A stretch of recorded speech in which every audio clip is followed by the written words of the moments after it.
Well, Chrissy, welcome to Aston Villa, first of all. You're the first ever Aston Villa Women's Youth Technical Director. How happy are you to be here? I'm really excited. It's a really exciting time for the club, as well as the girls and women's football, but it's a joy to be here. I mentioned your role there, Youth Technical Director. Just talk us through the key points of your role. So I'll be overseeing our RTC, so from under 9s to 16s, and ultimately it's about looking at kind of what the coaching philosophy is, what the playing style is, and ensuring that we're delivering that on the ground and we're giving our girls all the tools possible to succeed in the game and to be the very best they possibly can be.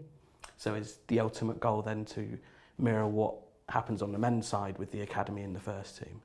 To a certain extent, yeah. You know, the boys' academies have been running for years and years and years. There's some amazing work happening in RTCs and that's ever evolving. But ultimately, we want to support the development of young players from this football club all the way into the first team like they currently have. How important is that sort of process of developing your own? I'm extremely passionate about it. That's why I'm here. It's something that I absolutely love. You know, I've been there, done that myself as a young person, and you know, some of the skills that you instill at an early age from a football to an individual are really essential. And I think it's really important for the club to kind of look at their own and go, well, who's ready, who's in there, who can come into that first team and kick on and play in the Women's Super League, hopefully, as and when we progress into that. And how important is it to create a pathway?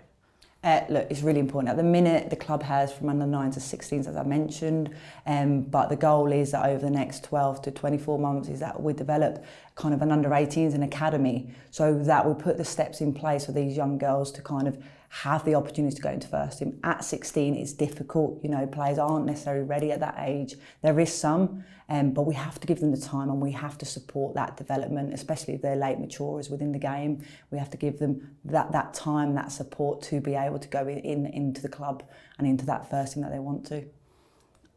To parallel it with what happens on the men's and boys' side, so would you be like Mark Harrison with our academy director here on the men's side? Yeah, I've been with him this morning. We've had a really positive meeting around kind of what they're looking to do and what we're doing and how we kind of marry everything together so that we're really aligned across the boys' academy, the girls' first team, the boys. You know, we want to align everything. It's about the bigger picture and we want to be the best that we possibly can in the country, and that will be the ultimate goal.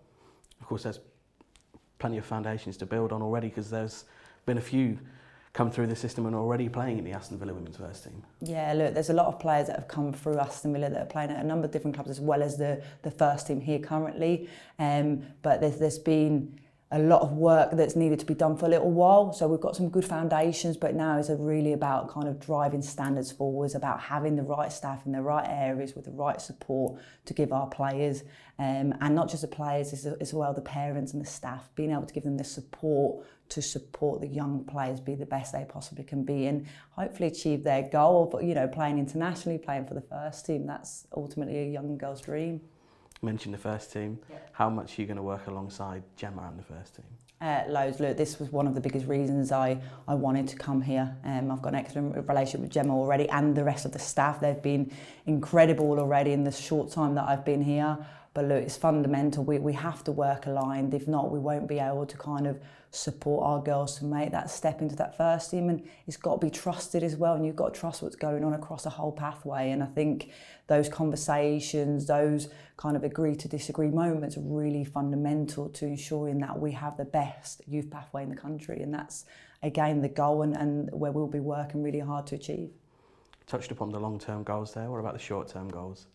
Short-term goals look about creating a real good structure within the RTC, looking at what happens post-16, ensuring that we've got a real clear philosophy. What is our playing philosophy? What is our playing style? And how do the staff deliver that to the players and the players really buy into that culture and that way of playing that's going to support them as they progress through their careers. That's a short-term. It's ensuring that we've got that in place and everyone's got a real buy-in into that. And everyone will play a part in that. It's not just one person, it's a collective. First team are flying at the moment. Yeah. What a great example to the younger girls in the RTC at the moment. Yeah, look, it's really nice to see they're doing exceptionally well. I've been to some games and I've been extremely impressed about the style of football that they're also playing, not just the result side of it.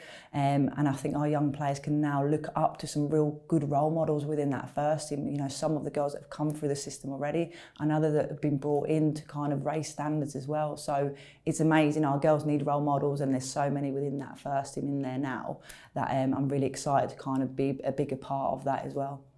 It really is an exciting time to be part of Aston Villa Women, isn't it?